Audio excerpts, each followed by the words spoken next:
You're watching National Streaming Sports, over 20 podcasts, 70 shows, and a 3.5-star rating on Roku TV.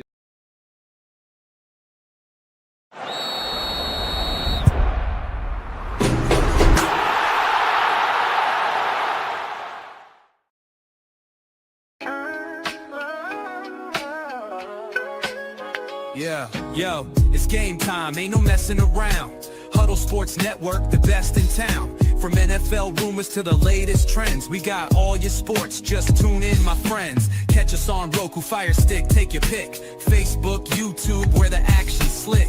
Daily shows that drop like a bomb. From 10 to 11, it's Ken and Ken, stay calm. Huddle up, catch the vibe, feel the rush.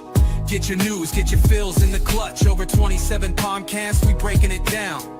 Join the team, Huddle Sports, wear the crown. Live every weekday, it's how we roll. Lions Talk with Jeremy B, we taking a stroll. From 11 to 12, don't miss a beat. We break down the game, make the info sweet. The Daily Huddle Podcast, noon to 1. CST Zone, we're just having fun. Toss your doubts, we bring the facts. Tune into the Huddle. Introducing National Streaming Sports, live and on-demand sports talk programming that you can access 24/7. For the premier sports talk experience, tap into our Roku channel. Start your mornings with Mac and Jack covering all the weekend sports action. Then pour a cup and enjoy all the sports you can drink on the Coffee and Sports podcast. At midday, talk sports from east to west on the Coast to Coast podcast. Followed at night by some hot girl talk with Prim and Proper Sports featuring Sonia Pearson. Talk boxing on the Gloved Fist. Yankee fans tune in for Start Spreading the News. And there's more on the College Sports Huddle and Sports Scope with Robert Butler. There are 20 podcasts in all and 70 weekly shows giving us a 3.4-star viewer rating. To find us on Roku TV, search for National Streaming Sports on the Roku search bar. Click on the logo and you're in. National Streaming Sports, live and on-demand sports talk for America. Good morning and welcome to the Mac and Jack Show with Jack and Sonia. Good morning again, Jack. Happy Wednesday, happy hump day to everyone. First Wednesday of this wonderful month of June. Jack, how are you this morning? Hey, good, Sonia. A lot of news to talk about in sports, and we know what the obvious headline is. Yes, I mean, despite a great playoff run, literally 48 hours after being, well, maybe a couple of days, 72 hours, give or take, after being eliminated from the playoff contentions, the finals here, the New York Knicks are eliminating Tom Thibodeau as their head coach, Jack. We were shocked, but not shocked. You know what I think happens, Sonia? The media sometimes creates a narrative. It starts, just with a flicker, and then it turns into a flame. So when it was first mentioned during the year, might the Knicks move on from Tom Thibodeau, it became newsworthy and it started to gain momentum. Mm-hmm. Then we heard, well, if the Knicks get eliminated by the Pistons in the playoffs, could Thibodeau get fired? Well, they didn't. Mm-hmm. Then we heard, well, if they get eliminated by the Celtics, would they possibly move on from Thibodeau? But they didn't. So once they got to the Eastern Conference, finals, the consensus was he's probably safe. But a lot of people thought they were going to, win the Eastern Conference finals. And then they lose to the Pacers in a winnable series. And it brought it into play again, but only to a small degree. Because if you look at the hard facts, the amount of playoff games he won, how much more success this Knicks team has had compared to, the other Knicks teams of the last 30 years or so, you'd think he would be safe. And now that Thibodeau has gotten fired, people are coming out with these statements. We're reading stories that the Knicks are actually the villains. Well, how can they do it? This and that. But where was the energy when there was a possibility of Tibbs getting fired? Mm-hmm. Where was all this media energy at the time, letting the Knicks know what an unacceptable move it might be or what a wrong move it might be? But Sonia, we were talking about this, during the early in the Knicks playoff series as well. When a team doesn't get quite as far as they hope to get, They can either stand pat, run it back again with exactly everything they have, or they have to make a big move. And usually the easiest move is with the coach because the Knicks only have like one number one draft pick Mm-hmm. in 2026, and that's a protected not top eight pick from the Washington Wizards because they traded five number ones to get Mikal Bridges. So they don't really have the draft capital to throw in there. They'd have to basically tear up their whole team if they wanted to go after Giannis. And if Giannis's team in Milwaukee isn't winning now, if you strip the Knicks team of a number of players, who says they're going to win in New York? And they did win in New York, Sony. The Knicks did win. They were in the Final Four. This isn't like a team that was in the play-in. This isn't. Right. That was my thoughts. Yeah. Robert said, good morning to Robert Butler, of course, Sports Scope over there in Nashville. He says that he thinks the Knicks made the right call and Tibbs can only take them so far. Mark Jackson, GS, then hire Steve Kerr. But bad example, Robert. Terrible Yeah. example. No. I have tremendous respect for Robert Butler. Yeah, we do, but a terrible example. Mark Jackson was not let go based on his coaching and based on his accomplishment. He had a lot of issues with the front office, how he treated people, things he would be saying. Okay, I basically want to leave it at that. He would be the front office felt he was acting in a very unacceptable Yep. manner within the building. Yes. And that has a lot to do with it. And you wonder to a degree whether this had anything to do with Tibbs. Now keep this in mind. Don't feel sorry for Tibbs because over the summer he signed a 3-year extension, meaning he's going to get paid for the next 3 years. Yeah. That's Yeah. kind of a sweet deal. He doesn't have to work if he doesn't Yep. want to. He could pick his spot. But with that said, there's nothing like coaching the Knicks, being at Madison Square Garden. But the expectations are high. Either win a championship or you could be in danger. And you wonder where this decision came from too.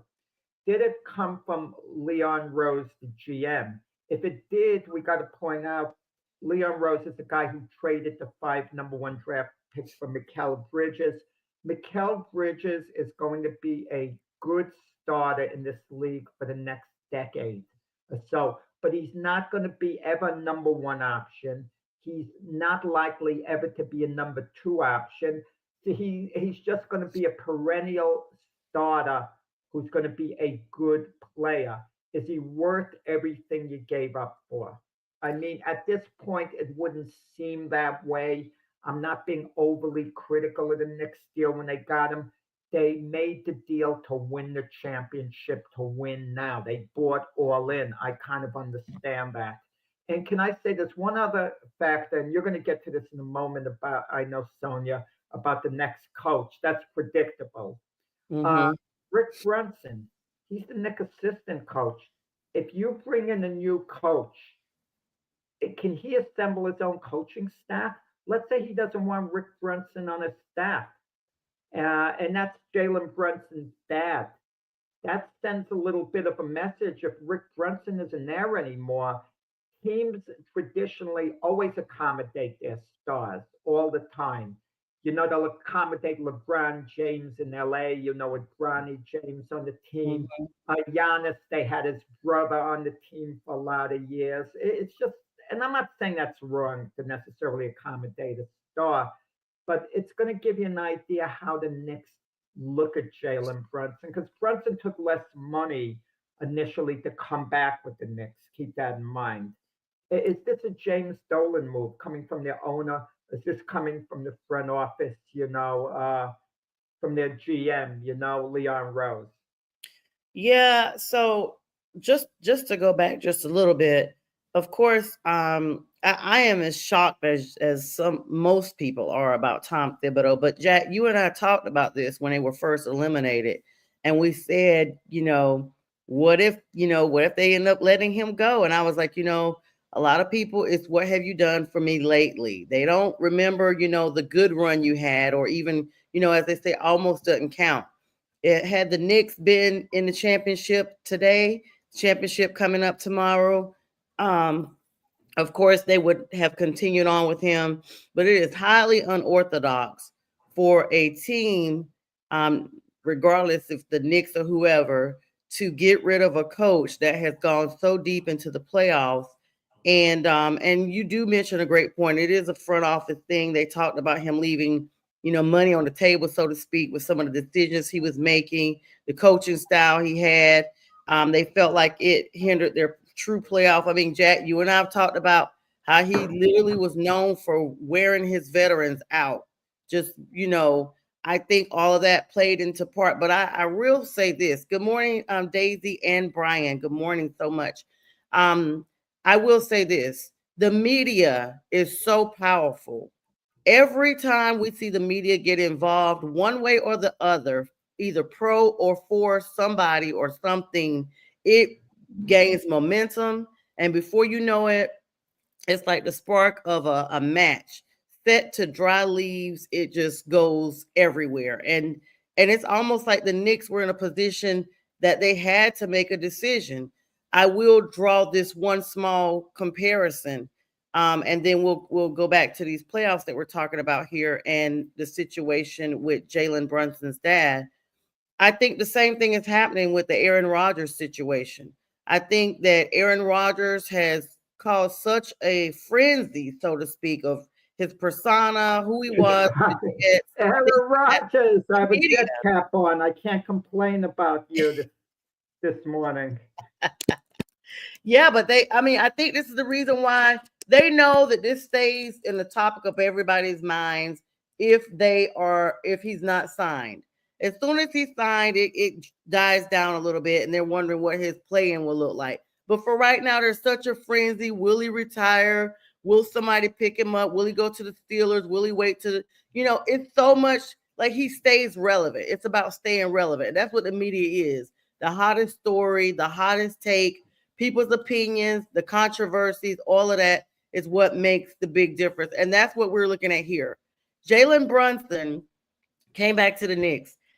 Even though teams have basically catered to stars with their sons, their brothers, I don't know if the Knicks, because of who they are, the Knicks are on a different level. I don't know if they would be considering this an unorthodox move now that Thibodeau is left. Because it's one thing to have someone's family member on the team playing with them, even being one of the lower level coaches, so to speak, not the Well, he head was there coach. before Sonia. He was there before Jalen Brunson, his dad, Rick Brunson. He was a coach before Jalen Brunson got to the team. That's I not know. why Rick Brunson was hired. He had uh he coached. He was a player when Thibodeau was an assistant coach with the Knicks, way back. Hmm. And there's a relationship there with Tom Thibodeau and Rick Brunson, and that's why, in part, why Jalen came to the Knicks. Okay, in part. Yeah, I mean, I just think it's a difference when you are in different roles. He was a head coach there before Jalen got there. No, no, he was an Now, assistant coach, I Rick mean, Brunson. assistant Yeah, coach. Yeah. right, right. And he was going to, and if Jalen never signed with the Knicks, Rick Brunson would have continued to be on Tom Thibodeau's staff. This wasn't a charity move or anything like that. Okay, Rick Brunson is a legitimate NBA coach, and Tom Thibodeau legitimately had him on his staff for that reason.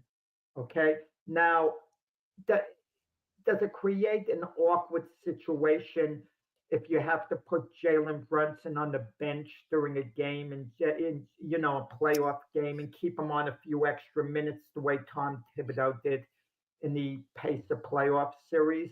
It could create that little bit of a narrative because assistant coaches do give their input, maybe not during the game itself, that you can't have too many voices. It's the head coach making the moves, but between games talking about what to do. And it might be a hard thing at some point for Rick Brunson to say, well, we've got to play Jalen a little less in this situation when Jalen feels he should be in all the time. There's always a little conflict there, but is it worth the price, Sonia? In the case of Jalen Brunson, I think it definitely is. I mean, I think, I don't know, Jack. Sometimes it's like, it's the difference in playing with someone and being coached by someone. Because if I'm bringing in a family member to basically run the company that you and I have together, you might think that that's a little impartial there. But if I bring a family member in just to work with us, that's totally different. They're not calling the shots. And you got to think about it like this, Jack. There was a previous investigation about the Knicks promoting Rick Brunson last season because of Jalen Brunson. They talked about his salary, the compensation he got, was the contract extension because of Jalen. And so the NBA was investigating this. They closed it. Nothing happened of it. But the point is, that's now something there that, people are aware of. I mean, he's a strong internal candidate, and it's a natural move to move an assistant coach up to a head coach. We've seen it all the time. But like, for instance, if they had fired Thibodeau and the playoffs were still going on, then naturally they would have moved Brunson up because they're still playing. You see what I'm saying? They're moving their assistant up to that head coaching role because he's an interim head coach. But when you think about it now, they've got to at least, instead of naturally hiring him, they got to look at other potentials like Michael Malone. They are. But the question, I mean, if you're going to move Rick Brunson up, I mean, and teams do that. When Mike Malone got fired, David Adelman got moved up to that being the head coach of, the Nuggets.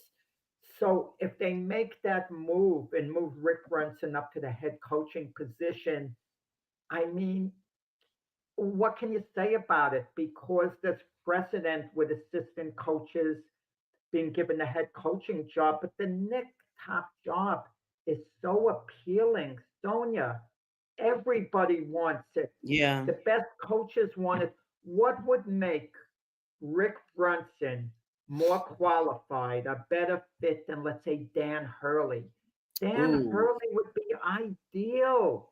But think of it. He's from the area. Yeah. His wife didn't want to go to Los Angeles originally. It was a culture shock for them living on the East Coast from Jersey to Connecticut their whole life and having family here.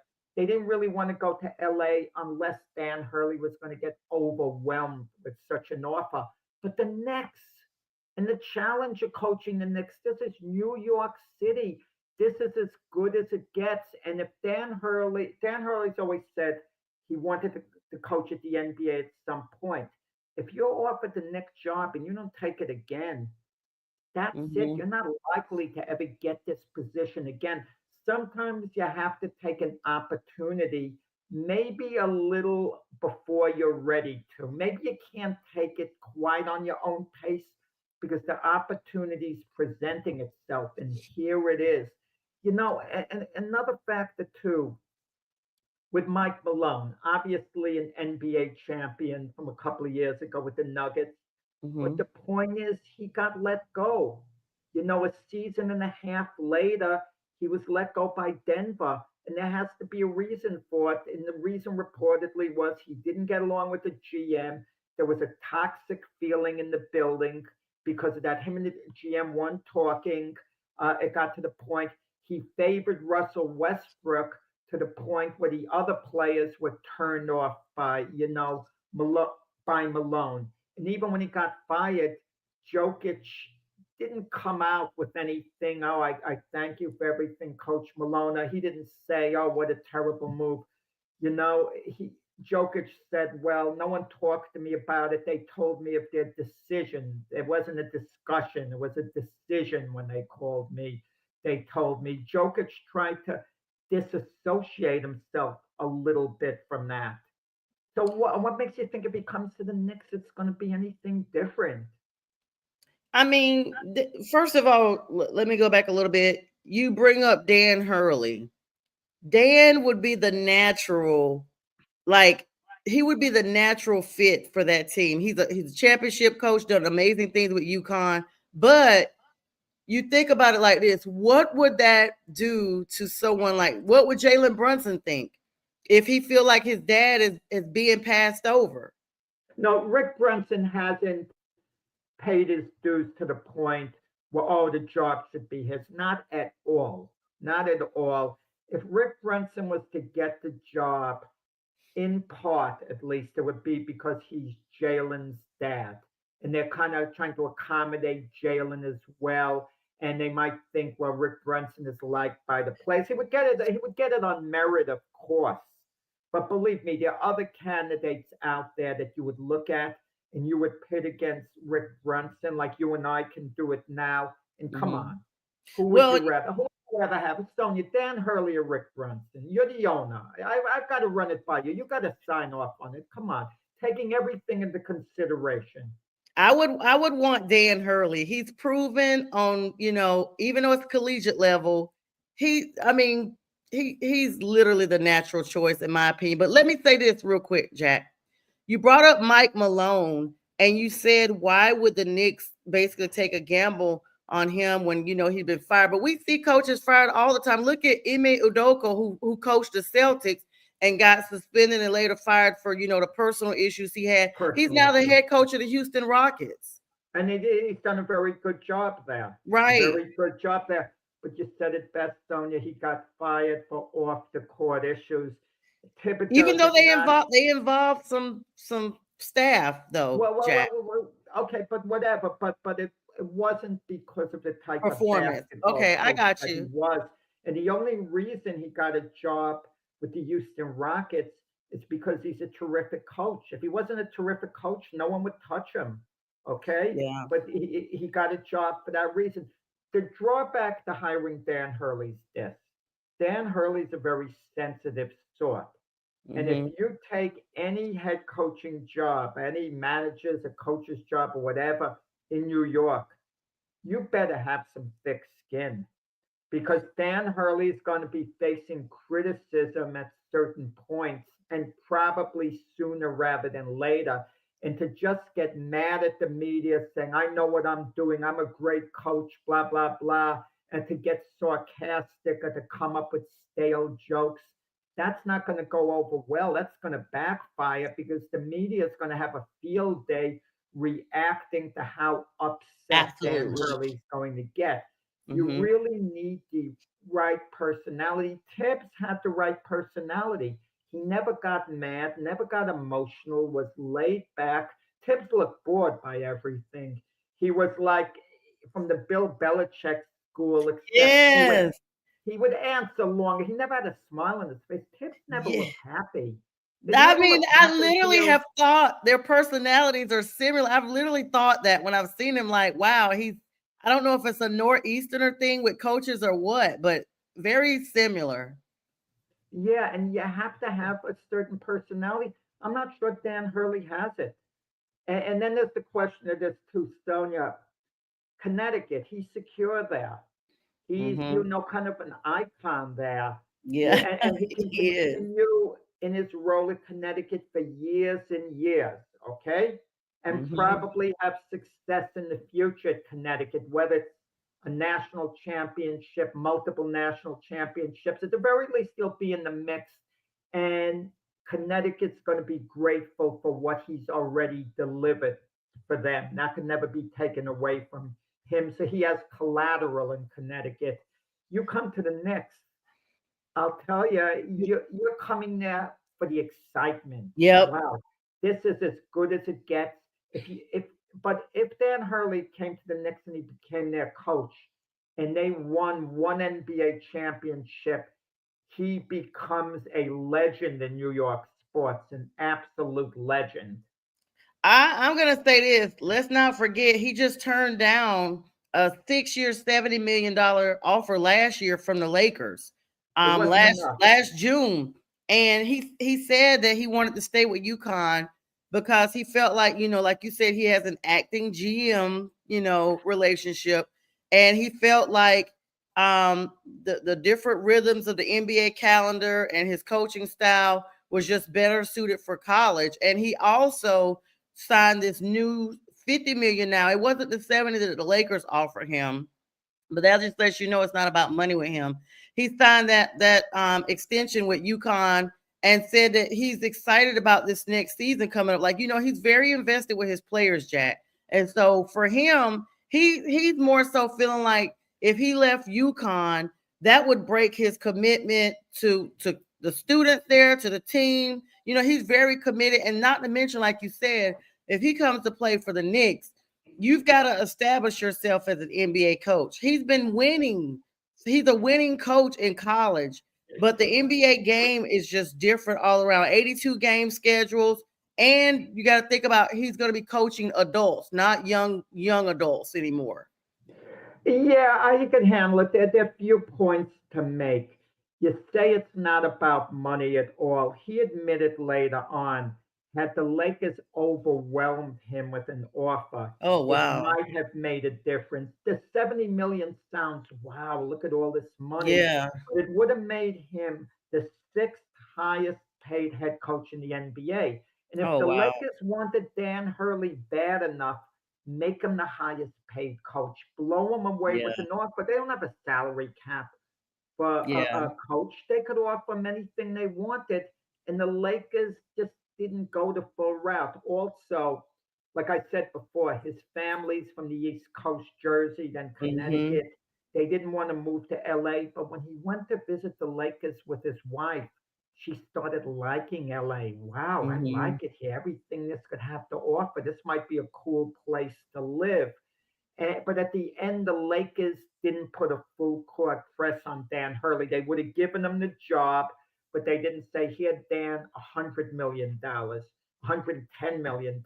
We want you badly here. As far as Dan Hurley's commitment, you mentioned at the place in Connecticut that he's an honorable man. Yeah, I'm not questioning him being an honorable man, okay, at all, okay? But he also has an obligation to himself, and he wouldn't be a hypocrite if he left. Because think of this fact, Estonia, he's always going to have a player every year that's going to be coming back. And what's he going to say? I'm committed to this guy. I can never escape. I can never retire even because this kid came here for me. That's the Yep. transfer portal. Isn't that a transfer portal where the Yes. player could leave? And also, Dan Hurley has told his players who he knows are going to be ready for the NBA draft and who are thinking of staying an extra year at Connecticut. Get out of here. You're going to be drafted. I'm not letting you stay here. I'm cutting Right. you from the team. He's forcing them to be drafted, high draft picks. I mean, so he's not being a hypocrite in any way, shape, or form. You're going to see Dan Hurley's name a lot in the news coming up. And if you have a choice between Dan Hurley and Mike Malone, who do you take? Okay, unless their relationships with the Nick organization, I think Dan Hurley, Connecticut guy, is going to create the bigger buzz. But does Dan Hurley have thick enough skin? And what other candidates might be out there? Jay Wright. Jay Wright Yeah. might be the best. Jay Wright might be the best fit of all. That's what I would think. You think Big so? time, yeah, big time winner. Look what he did at Villanova, and look at the guys he coached at Villanova. Yeah, but then Okay, Jack, that's the Brunson, Hart, thing. Bridges. He Mm-hmm. has some of his guys here already who he won national championship with. I mean, but then if you're gonna give him a solid reason, I guess if a coach doesn't want to come, that's different. But then I would say, to me, I would still like try to offer Dan Hurley more money.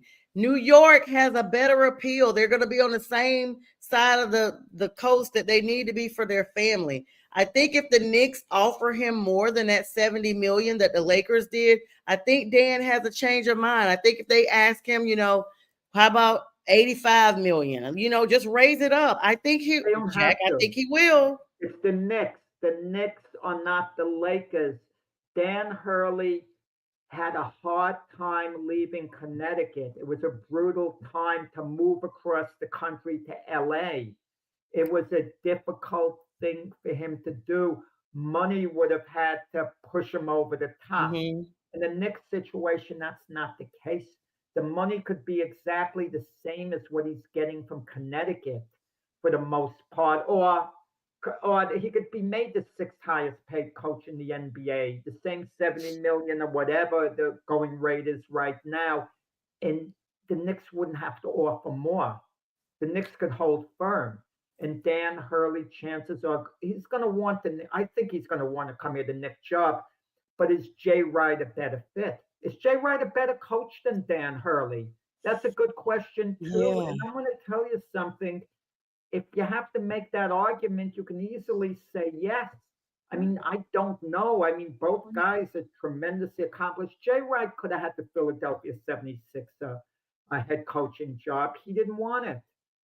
Being from the Philly area, coaching there with Villanova, he just didn't want it. But this is the Knicks. And like I said, three of his Villanova guys are already on the Knicks. Two of them are starters. If you call Josh Hart a starter, you could say three of them could be starters. And it would be a nice fit. I think it would be a better fit than Dan Hurley hiring Jay Wright. How soon do they make this coaching decision? Who makes the coaching decision, Sonia? That's what you tell me. Who makes and who's making it? Who fired Tom? Whose decision really was it to fire Tom Thibodeau? I think it was the owner James Dolan. We don't know yet. I don't want James Dolan has been made a punching bag. He gets blamed for everything. Does he deserve to get blamed as much as he does? I'm not sure. But people are jumping to conclusions. Oh, this is James Dolan. If it was James Dolan who insisted that Tom Thibodeau get fired and Leon Rose didn't want to fire him, but was forced to be the fall guy, then James Dolan, you would think would be making the decision on the new head coach, or at the very least, he'd have to sign off on it. And James Dolan is probably then looking at candidates. He knows who he wants, and he's telling Leon Rose who to go after. And you better have a relationship with a GM and coaches are working well together. But that there's harmony. right. And I don't know, is James Dolan want to create a buzz? Dan Hurley would create a buzz. Jay Wright would create a buzz. Mike Malone would create a buzz to a little lesser degree. But, there are other guys out there, from like other teams who, maybe they would get permission to talk to. But the ironic part about it is you get another NBA coach, you're going to get someone who had less success than Tibbs had this year to coach the Knicks. Yep. Think of that. You like that's the only thing. Like unless you like, there's nobody else to get, like you said, that has better success unless they go with one of these championship teams, whoever wins it now. And guess what? They're not going to go for that because we're looking at championship. And speaking of that, Jack, let's talk about that real quick. We're at the half mark and we got to get some other news in. The finals start tomorrow. Everybody's excited, at least if you're a Thunder or Pacers fan. Shea Gilgeous-Alexander. I mean, he's been the leader, the big talk of this whole tournament here for his team. Undisputed leader, primary scoring threat.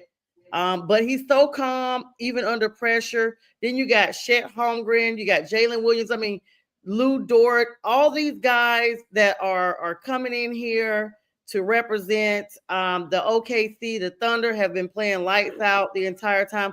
But let's not forget the Pacers, who are coming out as they've remained number one the entire time going into the finals.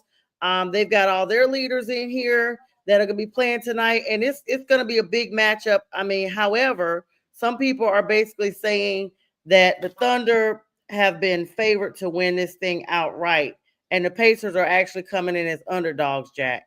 Well, the Pacers should be underdogs. Maybe I'm going to sleep on the Pacers. I did pick the Pacers to beat the Knicks in 7 games. So I'm not, anti-Pacers in that sense. They've been playing great as a team. OKC's just better.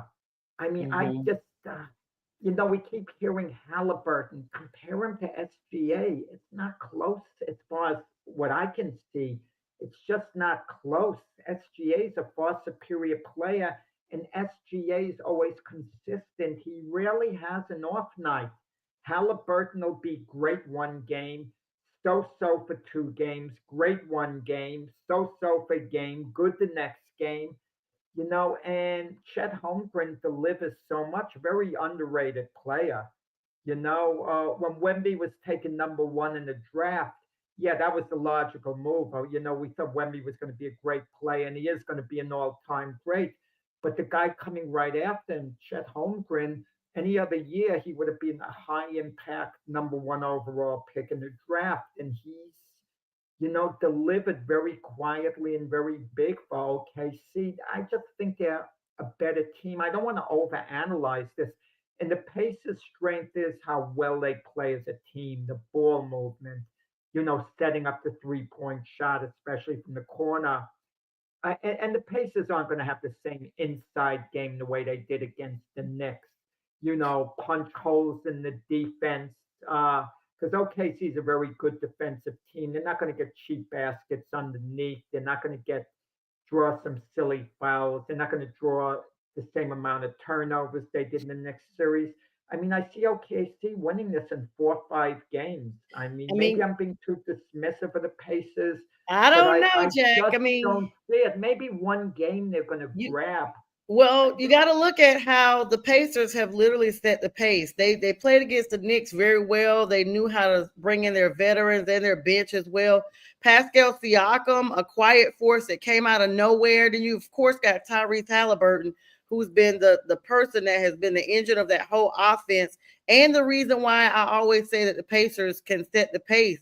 If they can stay in there and keep Tyrese Maxey engaged as their guard, I mean, this may be a series that goes to at least a game 5, Jack. Tyrese Halliburton, I'm a little kind of off. He said Maxey. No, no, no, no. No, no, no. So Tyrese Halliburton, and then of Yeah, course they got Maxi, their guard. yeah, He's yeah. yeah, Tyrese. His name is Tyrese too. Oh, I okay, was talking yeah. about two different players, but they have been the I don't ones know why that. the Sixers. I mentioned them before with Jay Wright. I'm thinking off Oh base. yeah, yeah, yeah. No worries. Yeah, I got you. I mean, these guys move around anyway. But if they could keep themselves engaged, how Siakam played, I watched the clip, Jack, where they were showing them giving the MVP of the Eastern Conference, and Halliburton just knew he was the win favorite. When they were showing them all gathered around, they were like naming, your MVP Eastern Conference. Halliburton starts stepping forward, literally out of the crowd, only for them to reveal it was Siakam, and then you see Halliburton kind of take a step back. So it was literally like he just knew he was gonna be the MVP. So we're seeing Siakam, even though he's a veteran, kind of come out. He's strong rebounding. He plays good mid range, and he's very good with the defense. If he can definitely stand up and continue to play against this Thunder's offense, this is what's going to keep them in the game and keep them formidable to kind of keep this playoff series going here for the championship. Well, I like Siakam. He gives the Pacers a good inside game. And he also was an NBA champion with the Toronto Raptors, Absolutely. as well. And, he's got a good attitude, good team guy, passes the ball very well for a big man. It's just, but like I said, the inside game, with Chet Holmgren there for OKC, he's a great defender. We'll see. I just don't think the Pacers can do the things they did against the Knicks. I don't think they can execute the same game, passing the ball around, getting the open shot. And the Pacers rebounding left something to be desired in the last, well, game 6, is a Pacer game, but before that, game 5, the other games, uh, it was just, how do I put it? I like Rick Carlisle a lot. As Mhm. a Pacer head coach, he's going to come up with something and put the Pacers in the best possible position to win. But again, I don't want to overthink it. I just think OKC's a better team. I mean, I learned that a while ago. We can make a case for any team beating any other team. And we should make a case for that because you always look for a reason. You always want to open a door. Well, for us to win, what would we have to do? But OKC, it doesn't look like they really have any weaknesses. I mean, they're not overpowering. like their big three, after SGA, Holmgren and Williams. They don't look on paper like an overpowering big three, but the way they play within the team concept, they actually are.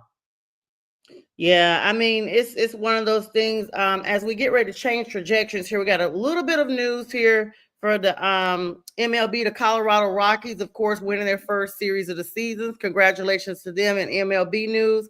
And let's switch gears. Congratulations. Are you going to thrash them when they have the worst record in Major League history? Because that's where they look like they're headed. What are they, like 9-40 or something? I don't know. It's really bad. I had to at least every 5 games they played. I had to give them something. I mean, there also was a big catch by TJ Fred for the Reds to rob a late game tying home run. However, we got to at least give them a win where they can get it, Jack. I mean, they definitely do have the worst. I don't know what to say. They have the worst record. I can say this, okay, in all honesty.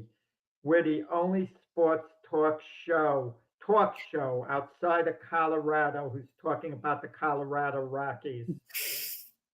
I just wanted to give them a small congratulations. Let's switch to NFL news here.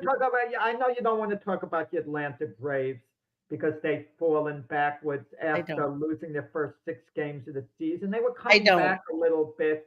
Now they've regressed again, and it just doesn't look like it's going to be the Brave year. So I kind of understand why you want. I don't. I literally skipped over them for that very reason. Thank you, Jack. The Braves, even if they start playing well, they got 2 really good teams ahead of them, the Phillies and the Mets. I know there's another wild card position, but it looks like this is going to be a down year for the Braves. Thank you, Jack. And I hear your chime there. So someone's texting. Yeah, well, that's going to be actually the chime. I'm going to tell you is going to be a guest of ours on Glove Fist Monday night, Randy Gordon. He's going to be inducted into the New York State Boxing Hall of Fame. Congratulations. Not New York State, I'm sorry, the International Boxing Hall of Fame. My apologies on that. Congratulations. International Boxing Hall of Fame this weekend in Canastota, New York. So he's going to be inducted this Sunday, and on Monday he's coming on Glove Fist. He's going to talk about that in the whole Hall of Fame weekend. Jack, you always get the hottest stars out here. Congratulations to Randy. Can't wait to see him. Right. He texted me this moment. No more text messages. Okay, now.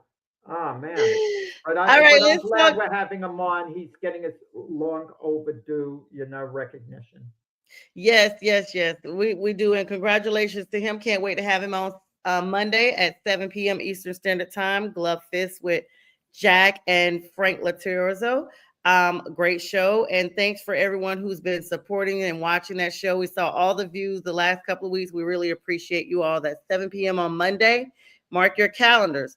All right. So unfortunately, Donald Parham Jr., the newest tight end of the Pittsburgh Steelers, will be out for the season, has a torn Achilles, Jack. Of course, he's been in the league for a couple of seasons, but he's new to the Steelers.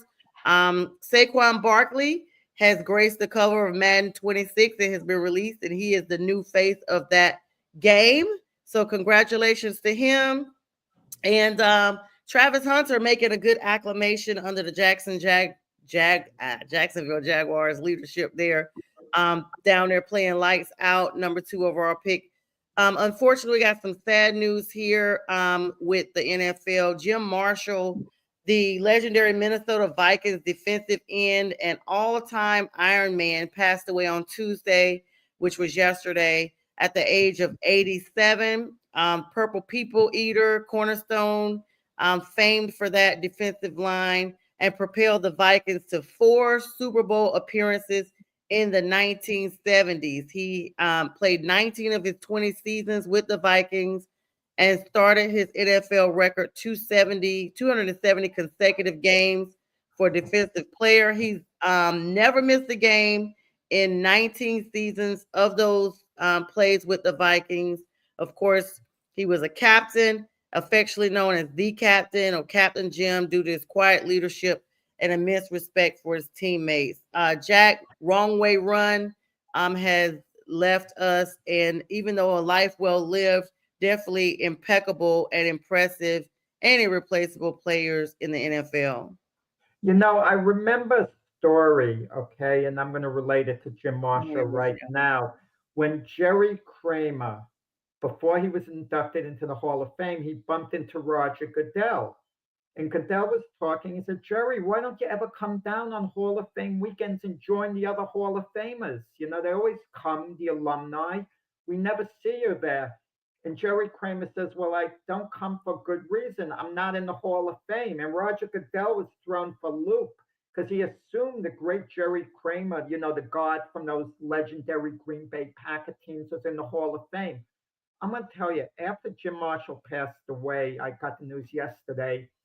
I, you know, looked up his stats, his other things, because I remember Jim Marshall pretty vividly, and I assumed he was in the Hall of Fame. I assumed it. And if you look at what the man has accomplished, how is he not in the Pro Football Hall of Fame? He was a national champion at Ohio State. He wasn't a high draft pick. He played in the Canadian League, went to Cleveland Browns for a year. Then he went to the Vikings. He went to 4 Super Bowls with the Purple People Eaters, one of the legendary defensive lines, with Alan Page, Carl Eller, and, that team had on offense Fran Tarkenton as the quarterback, Chuck Foreman, a great running back. But the Vikings lost the 4 Super Bowls, and none of them were close. So that kind of tarnished the legacy, and they had a great coach in Bud Grant there. But then you look at, 270 career starts that was ultimately broken by Brett Favre. Okay, he ultimately broke the record, but Jim Marshall still holds the record for most starts by a defensive player in NFL history, Sonia. In NFL history, Yeah, he had a ton of sacks before sacks were a a thing. statistic. He Right. has what, like 130 sacks? He was a terrific player.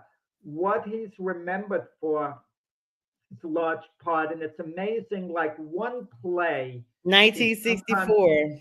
define a player's career. It Hmm. shouldn't. It shouldn't, absolutely. But it Right. defines it as far as perception goes. When we think of Bill Buckner, over 2,700 hits in his career. Bill Buckner was a borderline Hall of Fame. He's not in the Hall of Fame, but you could make an argument at least that he belongs. So he's certainly close. But it's the ground ball that went through his legs in the World Series. That's all people, tend to remember.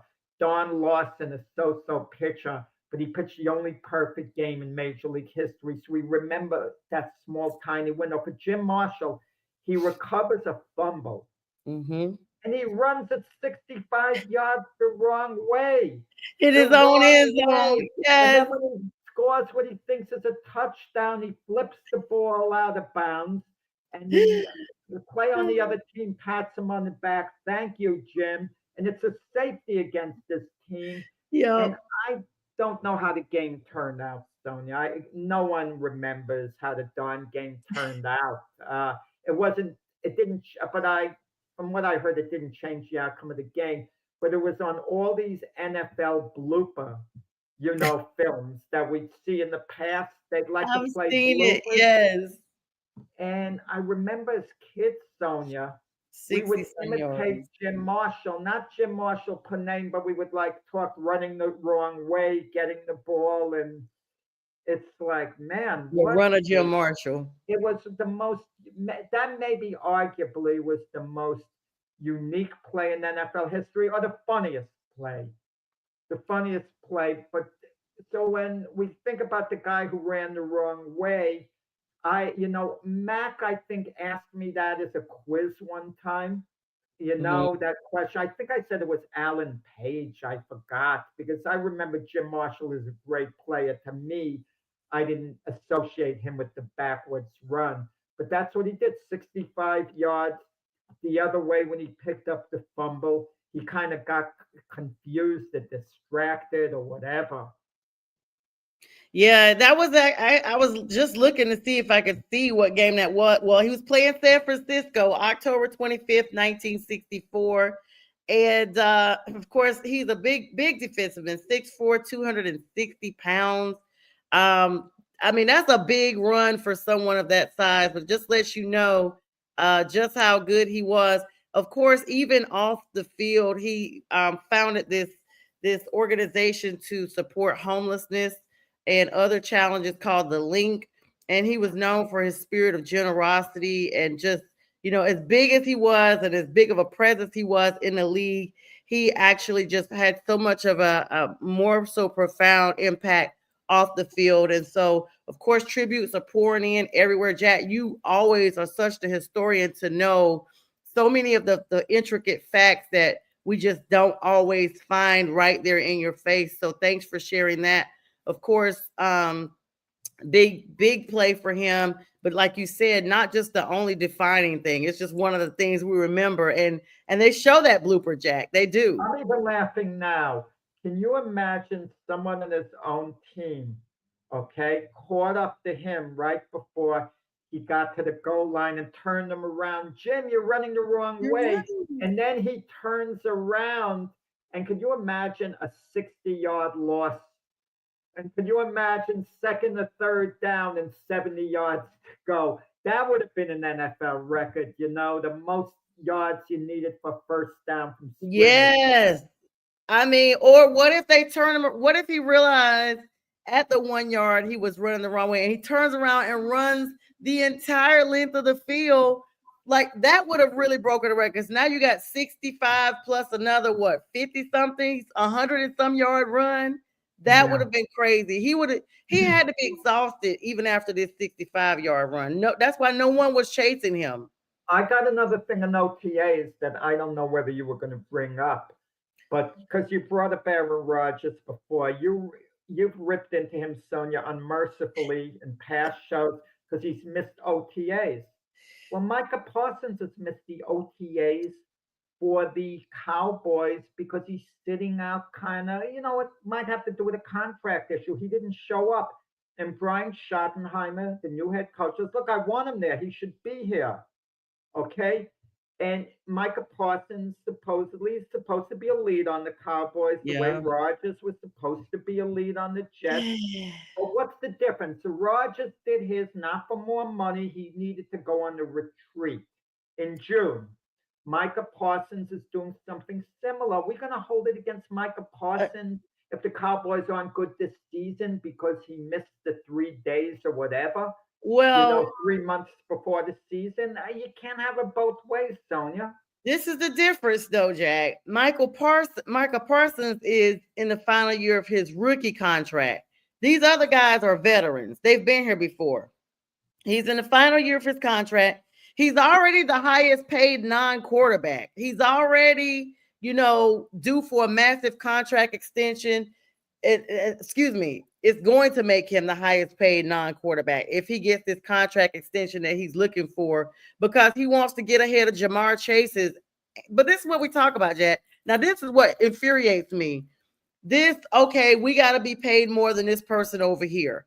How about you produce and show us what you're worth instead of making it a money market where you got to be paid millions more because they're looking at $200 million, talking about a $200 million contract that he's trying to hold out for 5 years.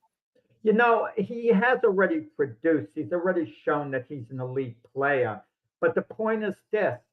If the Cowboys don't sign him, everyone's going to start turning on the Cowboys. And they already are. That's what they do. Why should the Cowboys sign him? Let's say they decide not to sign him. They might say, you have one more year left on your rookie deal.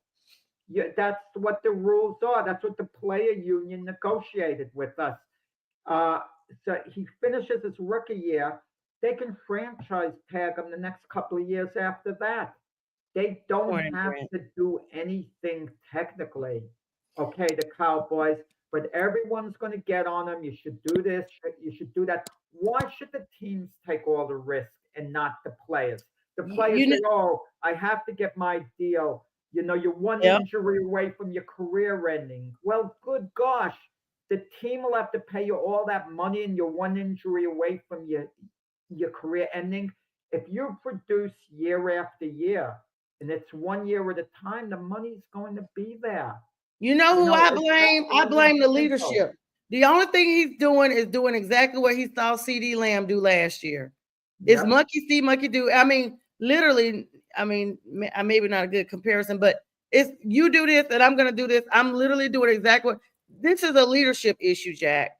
The Cowboys have allowed these players to come in here and monopolize what leadership looks like. And you got the fact that they moved Brian Schottenheimer up means they didn't even try to go out and look for a solid coach when they let McCarthy go. It's a mess in Dallas. I'm not surprised at this at all. The players are running this franchise right now, Jack. No, Schottenheimer has a lot of NFL experience. He's a dull choice, but he has a lot of NFL experience. He might do a good job as the Cowboy head coach. I mean, I'm not putting Brian Schottenheimer down. I'm not putting the hiring of Brian Schottenheimer down. He didn't create a buzz, but he's a competent guy. Well, He's been around a while. Stephen Jones has said he's going to let everybody know when it happens. They're expecting him to hold out of training camp, actually. The Cowboys have to make a decision.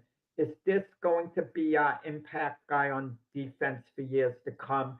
Then you give him the contract. But I'm going to tell you, their money under the cap space is tied up in high impact players. It's going if when they sign Micah Parsons, if they sign him, not I say when they sign him, Micah Parsons, CD Lamb, Dak Prescott. That's a lot of money to be paying A lot. players, and then you gotta make cuts elsewhere. Are you really helping your team all around? Like the Bengals are getting criticized, with Trey Yes. Hendrickson. Yes. Again, the teams have the leverage. The teams have the leverage. You can make guys play 1 year at a time. You know how the player finally wins, even though if the team forces their leverage. Just have great years 1 year at a time, because once they franchise tag you and you're playing at a high level for 5-6 years, the amount goes so high that you're eventually a free agent anyway. And the market is going to change and players are going to get paid more later on. I don't want to hear Sonia, and I know we're running out of time, that the market's, it's went up from what it was when the player signed. Well, good gosh. That's the reason you signed early. You signed for job security. You knew what you were getting into. What were you going to think? The market isn't going to go up, 3-4 years from now? That's exactly what they say. And that's the thing. Everybody's being super competitive because of this alleged market going up and down. But I still say the market is not going to be more than what your value that you're bringing to the team is. If the market is this, if you're not playing up to the potential that the market equals, then you should not be holding out on your contract. If you're producing what the market is saying is the average play or above average play, then feel free to hold out. But if you're not, then go ahead and get out there and play and hope that you can get paid. Jack, always a great show with you. Always great. We thank everyone for the likes, love, shares, and comments. Lots of shows throughout the day on the Roku channel. We hope everyone has a great day. Don't forget to join us on Sunday morning. Saturday, we got the debate show with Jack. Actually, this week, Jack is on vacation. We'll be playing a nice little segment of that. But Jack will join us again on Monday for the Glove Fist with Randy Gordon. Excited about that. And Frank Lortierzo. And, of course, we wish everybody a great day. And we'll see you guys around.